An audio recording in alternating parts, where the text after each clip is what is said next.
नमस्कार।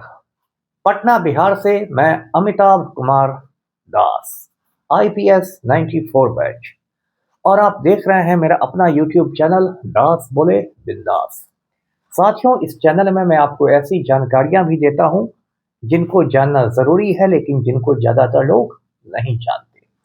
साथियों, खबर आ रही है कि दरभंगा राज की आखिरी महारानी काम सुंदरी देवी का इंतकाल हो गया है, निधन हो गया है। आज के वीडियो में मैं आपको दरभंगा राज और काम सुंदरी देवी के किस्से सुनाऊंगा। ये रोचक और ज्ञानवर्धक वीडियो है, इसे आखिर तक दिल थाम कर देखिए। साथियों, कहानी शुरू से शुरू करते हैं। दरभंगा राज की बुनियाद 1577 में रखी गई थी, 1577 में। उस जमाने में मुगल बादशाह हुआ करते थे अकबर द ग्रेट, अकबर महान, और उन्होंने महेश ठाकुर नाम के एक शख्स को तिरहुत की जमींदारी सौंपी। ये जो महेश ठाकुर थे, ये खंडवाल गोत्र के मैथिल ब्राह्मण हुआ करते थे। तो आप एक तरह से महेश ठाकुर को दरभंगा का पहला महाराज मान सकते हैं, जमींदार मान सकते हैं। शुरुआती महाराजाओं ने अपने सरनेम में ठाकुर लगाया, बाद में वो लोग सिंह लगाने लगे। ये जो दरभंगा राज था, ये हिंदुस्तान की सबसे बड़ी जमींदारियों में से एक था। कहते हैं कि 24,000 वर्ग मील में ये फैला हुआ था और 110 परगने इसके अधीन आते थे। और दरभंगा महाराज के पास अकूत दौलत थी। 1962 में जो हिंदुस्तान और चीन की जंग हुई, भारत चीन युद्ध छिड़ा, तो दरभंगा महाराज के ट्रस्ट ने भारत सरकार को 600 किलो सोना इस जंग में मदद करने के लिए दिया। 600 किलो गोल्ड, आप समझ सकते हैं कितनी दौलत होगी। और ये जो दरभंगा महाराज थे, इन लोगों ने शिक्षा के क्षेत्र में, एजुकेशन के क्षेत्र में भी काम किया। वाराणसी में जो बीएचयू है, बनारस हिंदू यूनिवर्सिटी, उसको बनाने में उनका योगदान था। पटना यूनिवर्सिटी को बनाने में योगदान था। आज भी पटना यूनिवर्सिटी में गंगा नदी के किनारे दरभंगा हाउस है, वहाँ पीजी के क्लासेस होते हैं।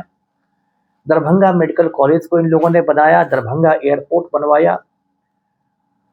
और मीडिया में भी दरभंगा महाराजाओं का दखल था। जब मैं बच्चा हुआ करता था, दरभंगा में ही रहता था, तो उस समय बिहार के दो बड़े बड़े अखबार थे, इंग्लिश में द इंडियन नेशन और आर्यावर्त में, आर्यावर्त अखबार था हिंदी में। मुझे अभी भी दोनों के एडिटर के नाम याद हैं। इंडियन नेशन के एडिटर दीनानाथ झा हुआ करते थे और आर्यावर्त के संपादक हीरानंद झा शास्त्री हुआ करते थे। और मैं बहुत चाव से इन दोनों अखबारों को पढ़ा करता था। इन दोनों अखबारों के मालिक दरभंगा महाराज ही थे। इसके अलावा एक मैथिली भाषा में भी एक साप्ताहिक निकलता था, वीकली, जिसका नाम था मिथिला मिहिर। गीत संगीत में भी, मौसीकी के क्षेत्र में भी दरभंगा महाराजाओं ने काम किया। और एक ध्रुपद का घराना है, अमता घराना, पंडित राम चतुर मल्लिक उसके बहुत बड़े सिंगर हुए। इन लोग को दरभंगा महाराज की ही सरपरस्ती थी, दरभंगा महाराज का ही संरक्षण था। तो इस तरह दरभंगा में बहुत सारे महाराज हुए। लक्ष्मेश्वर सिंह का नाम बहुत ज्यादा हुआ। उसके बाद रामेश्वर सिंह गद्दी पर बैठे। रामेश्वर सिंह ने एक नई राजधानी बनाई दरभंगा राज की, राजनगर, जो मधुबनी में है। और इटली से आर्किटेक्ट को बुलाया गया, इटली से वास्तुविद आया और बहुत संगमरमर का इस्तेमाल करके राजनगर को बनाया गया। ऐसे ये जो राजधानी थी, ये 1934 में जो अर्थक्वेक आया था, जो जलजला आया था, उस भूकंप में ये काफी तबाह हो गई। उसके बाद रामेश्वर सिंह के बाद कामेश्वर सिंह गद्दी पर बैठे 1929 में, जो दरभंगा के आखिरी महाराजा थे। 1947 में हिंदुस्तान आज़ाद हो गया, दरभंगा राज हिंदुस्तान का एक हिस्सा बन गया। और 1951 में बिहार सरकार ने जमींदारी उन्मूलन कर दिया, जमींदारी को एबॉलिश कर दिया, और एक तरह से हमेशा हमेशा के लिए दरभंगा की जमींदारी खत्म हो गई। ये जो कामेश्वर सिंह थे, 1962 में इनका इंतकाल हुआ। ये संविधान सभा के भी मेंबर रहे थे, कॉन्स्टिट्यूएंट असेंबली के, यानी जो संविधान सभा हिंदुस्तान का आईन बना रही थी, भारत का संविधान बना रही थी, उसके मेंबर थे कामेश्वर सिंह। और ये राज्यसभा के भी सदस्य रहे, जो इंडियन पार्लियामेंट का उच्च सदन है। कामेश्वर सिंह के बारे में एक दिलचस्प किस्सा है। पंडित नेहरू ने कामेश्वर सिंह से कहा कि आप कांग्रेस में शामिल हो जाइए।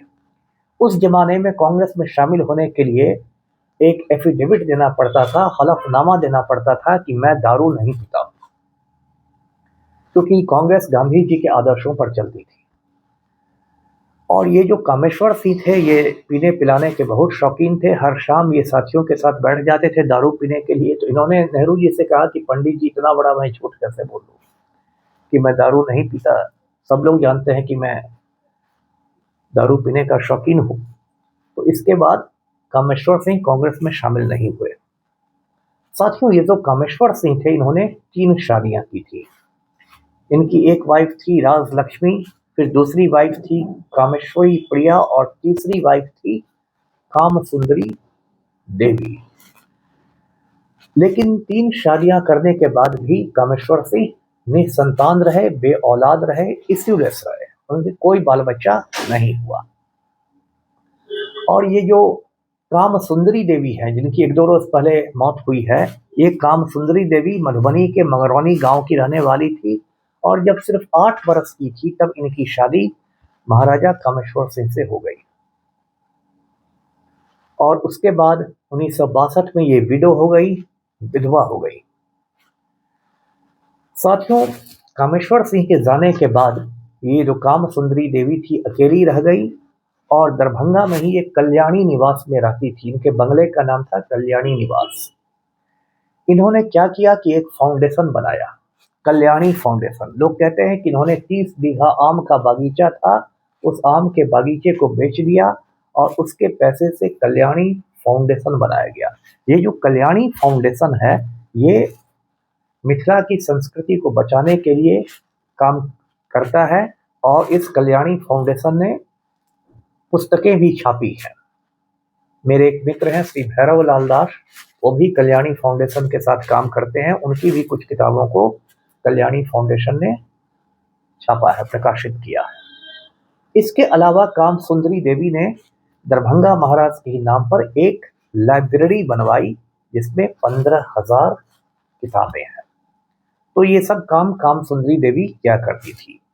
अब जैसा मैंने बताया कि कामेश्वर सिंह तो निसंतान थे, उनको कोई बाल बच्चा था नहीं, तो उन्होंने अपने भतीजे कुमार शुभेश्वर सिंह को गोद ले लिया, अडॉप्ट कर लिया अपने वारिस के तौर पर।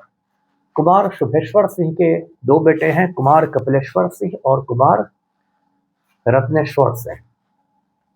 तो ये जो काम सुंदरी देवी थी, ये काफी बुजुर्ग हो चली थी, 96 बरस के आसपास इनकी उम्र थी और ये कल्याणी निवास में रहती थी दरभंगा में ही। और पिछले सितंबर महीने में गिरने के बाद और गंभीर इनकी हालत थी, तो 1-2 रोज पहले इन्होंने अंतिम सांस ली।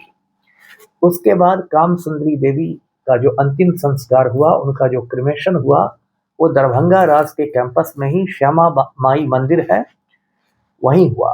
श्यामा माई मंदिर के बारे में मैं बता दूं, मैं बचपन में अपने माँ बाबूजी के साथ वहाँ जाता था। बाद में तो मैं नास्तिक बन गया, तो मैं मंदिर जाना बंद कर दिया। लेकिन जो श्यामा माई मंदिर का इलाका है, वो दरभंगा महाराजाओं का शमशान है, क्रिमेशन ग्राउंड है, चिता भूमि है। वहीं पर दरभंगा के महाराजाओं को क्रिमेट किया जाता था और जिस जगह उनकी चिता जलती थी, वहाँ एक मंदिर बना दिया जाता था। तो वहीं पर काम सुंदरी देवी की भी अंत्येष्टि हुई और उनको मुखाग्नि दिया। उनके रिश्ते में जो पोते लगे, ग्रैंड नेफ्यू कुमार रत्नेश्वर सिंह ने। कुछ अप्रिय घटनाएं भी हो गई, कुछ रिश्तेदारों में मारपीट भी हो गई। काम सुंदरी देवी के बॉडी को लेने के लिए, उसको कंधा लगाने के लिए, जैसा होता है जब आप दौलत वाले होते हैं तो बहुत लोग आपका वारिस बनने की कोशिश करते हैं और पुलिस को भी आना पड़ा। तो साथियों, काम सुंदरी देवी की मौत से समझिए एक अध्याय खत्म हो गया है। दरभंगा राज की कहानी में इसलिए भी सुनाना चाहता था क्योंकि मैं खुद दरभंगा का रहने वाला हूँ। बचपन से ही मैंने वो किले देखे, महल देखे, वो सब इलाका देखा। जब हमारे घर में कोई मेहमान आता था और हमें घुमाना होता था कि कहाँ ले जाए, तो हम लोग दरभंगा राज ले जाते थे, वहाँ के महल दिखाते थे। ये तो महाराजा कामेश्वर सिंह हैं, इन्होंने अपना महल आनंद बाग को संस्कृत यूनिवर्सिटी को दे दिया था और वहाँ कामेश्वर सिंह संस्कृत यूनिवर्सिटी है। जो LL मिथिला यूनिवर्सिटी है, जहाँ से मैंने पढ़ाई की, वो भी राजा के एक महल में ही चलती है। तो वो पूरा महल का हिस्सा है, मैट्रिक में जो मेरा सेंटर पड़ा था, मैंने मैट्रिक 1984 में किया था, वो राज हाई स्कूल में पढ़ा था। दरभंगा महाराज के बहुत सारे किस्से मैं अपने बाबूजी से सुनता था। बाबूजी की पढ़ाई राजनगर में हुई थी, दरभंगा महाराज के ही स्कूल में उन्होंने पढ़ाई की थी और फर्स्ट डिवीज़न जब उनको आया था तो दरभंगा महाराज इतने खुश हो गए थे कि उनको दरभंगा राज की स्कॉलरशिप मिलती थी और दरभंगा राज के स्कॉलरशिप पर ही मेरे बाबूजी ने उस ज़माने में पटना कॉलेज में पढ़ाई की और जैक्सन हॉस्टल में रह के वो पढ़ाई करते थे। ये सब बहुत सारी कहानियाँ हैं दरभंगा राज की, दरभंगा महाराजों की। लेकिन एक ये भी सच्चाई है कि दरभंगा महाराज के पास भले ही अकूत दौलत हो, लेकिन मिथिला में बहुत ज़्यादा गरीबी थी, आज भी गरीबी है। जब मैं बच्चा था, बाहर में किसी को बताता था कि मैं दरभंगा का रहने वाला हूँ, तो बाकी बच्चे मेरा मज़ाक उड़ाते थे, कहते थे कि दरभंगा जिला भिखमंगा जिला। तो ये भी बिहार में एक कहावत चल पड़ी थी, क्योंकि ये जो सामंती व्यवस्था होती है, ये बहुत बड़ी व्यवस्था होती है। इसमें कुछ लोगों के पास अकूत दौलत रहती है, लेकिन आम आदमी बहुत गरीब रहता है।